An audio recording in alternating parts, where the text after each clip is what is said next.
The day your paycheck hits your account, it feels powerful, doesn't it? You wake up, you grab your phone, you open your banking app, and there it is.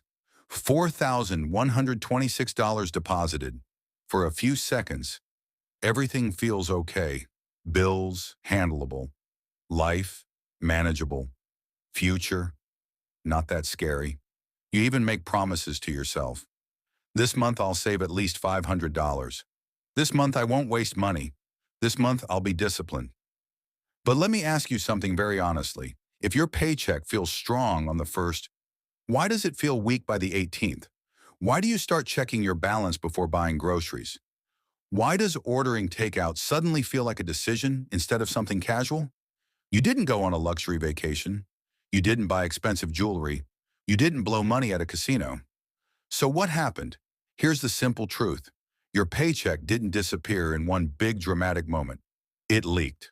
Quietly, slowly, almost politely, like a bottle filled with water that has tiny holes at the bottom.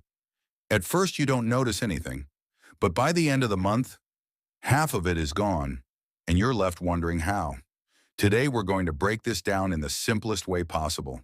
No complicated financial terms, no confusing strategies, just real talk about where your money actually goes. Let's start with the first leak. Automatic living. In America, almost everything is automatic now. Streaming services, music apps, cloud storage, premium subscriptions, software memberships, gym payments, monthly delivery memberships. You sign up once and forget about it. $11, $15, $6, $8. They don't hurt because you never actively pay them. They just quietly disappear. But stack them together. If you have 8 subscriptions averaging $16, that's $128 a month. That's over $1,500 a year. And here's the real question. Are you actually using all of them? Or are you paying for convenience and habit? Money loves attention. The more you ignore it, the faster it leaves. Here's something simple. Once every month, open your bank statement. Not to judge yourself, not to feel guilty, just to observe. If you haven't used something in 30 days, cancel it. Not because you're broke, but because unused money is wasted money. Now let's talk about the second leak, convenience culture. America runs on speed. One-click checkout, 2-day shipping, food delivered in 20 minutes. Tap your phone to pay. Buy now, pay later. Everything is designed to make spending frictionless. And when spending feels frictionless, you spend more. Delivery fee $5, service fee $4, tip $9, small order fee $2, a TM fee $3, overdraft fee $35, late fee $29, credit card interest $47. Each one feels small. You tell yourself it's not a big deal. But here's what most people don't realize. You're not losing money in $500 mistakes. You're losing money in $9 decisions. Here's a challenge. For the next 30 days, don't track everything. Just track extra charges. Only fees. Only interest. Only penalties. Only convenience add-ons. At the end of the month, add them up. That number will surprise you. Because the leak isn't your lifestyle. It's the invisible extras. Now let's talk about something heavier. Monthly payments. Car payment, student loans, credit card minimums, phone financing, furniture financing. Buy now, pay later installments. Each one sounds harmless. Only $280. Only $150. Only $90. That word only is powerful. It makes debt feel small. But add them together. Now your paycheck hits. And before you even buy groceries, 40% of it is already committed. You're working for your past. That's why it feels tight. Not because you're irresponsible, but because your income is already divided. Here's a simple rule. If more than 1/3 of your take-home pay goes toward debt payments, you will constantly feel pressure.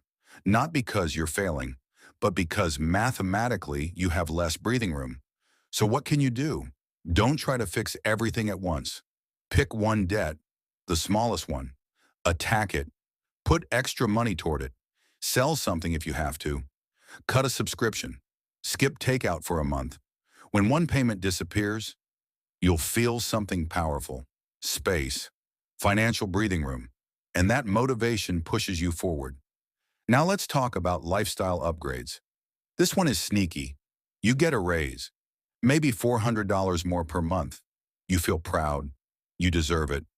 But slowly, you upgrade your apartment, upgrade your car, upgrade your phone, upgrade your weekend spending. Within 3 months, your expenses match your new income. You're earning more, but feeling exactly the same. That's lifestyle inflation, and it traps millions of Americans. Here's the simple solution. Every time your income increases, lock away at least half of the increase.